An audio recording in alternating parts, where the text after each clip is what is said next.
Abamu ku bakulembeze b'ekibuga Masaka nga bali wamu n'aba DP block basisinkanye abamu ku bantu b'e Kalungu mu lukiiko lw'okubakunga okusobola okwetaba mu kusaba okwategekeddwa okwebaza omubaka Mathias Mpuuga Nsamba okugenda okubaawo ku Lwokutaano lwa Ssabbiiti eno. Eno abantu bavumiridde eky'omubaka waabwe Joseph Gonzaga Ssewungu okukwatagana n'ababaka abalala okukungaanya emikono egijjamu obwesige omubaka wa Nyendo Mukungwe Mathias Mpuuga Nsamba ne banne olw'okwegabira ensimbi z'omuwi w'omusolo nga akasiimo eziri mu kawumbi kamu n'obukadde 7. Tusaba Honorable Ssewungu bw'abanga Kalungu emulemi ng'ali mu ntalo tumwegayiridde asooka atwesonyiwe nga bannakalungu tunawo kulaba wekyatukolera era ffe tuli mu kwemulugunya. Entalo ze yayingiramu si twamutuma kukugira ki kutukiikirira kuteesa ne gavumenti basobole okukola ki development batwetire kulaakulana. Juliet Kakande Nakabuye omubaka omukyalo ow'ekibuga Masaka ategeezezza nga ye bw'atajja kuwuddisibwa abantu ba Lubatu nti naye ateekayo omukono gwe. Nze Kakande okubeera mu palamenti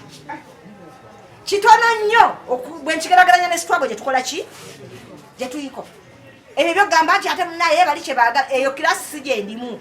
Kakanda asinzidde wano n'awa ababaka bannamagezi bagamba nti balwanyisa Mpuuga mu kuwakanya eky'okwegabira obukadde 5 okwolesa amazima. Kakati ebintu bino tubirabidde ebbanga ki ddene.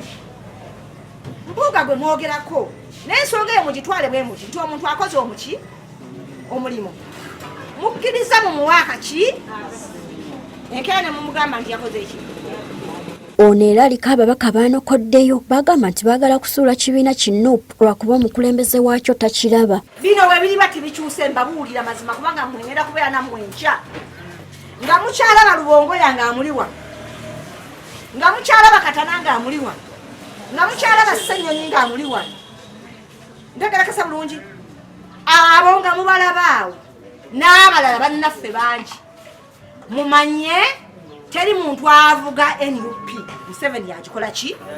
Y'omubaka wa Kalungu West Joseph Gonzaga Ssewungu tetusobodde kumufuna oluvannyuma lw'okugezako ku ssimu ze ezimanyiddwa nga tewali azikwata. Abakulembeze ab'enjawulo mu DP block abali emabega w'omubaka Mpuuga bagamba nti baawuddisibwa ekibiina kinuupu ate ne babalyamu olukwe. Lwaki jjo abasuubuzi bonna ng'eggwanga lyonna lyekalakaasa omusolo gubasuseeko bazisonda mu kiro abaami abo tebakulembere babaka ba palamenti bannaabwe ne batembeeyo ekipapula ekigamba nti abaayisa omusolo ogwo tubajjemu obwesige. Twali tubigumidde naye ate tugenda okulaba nga gwe tugumidde atandise kusaanyaawo bantu balungi.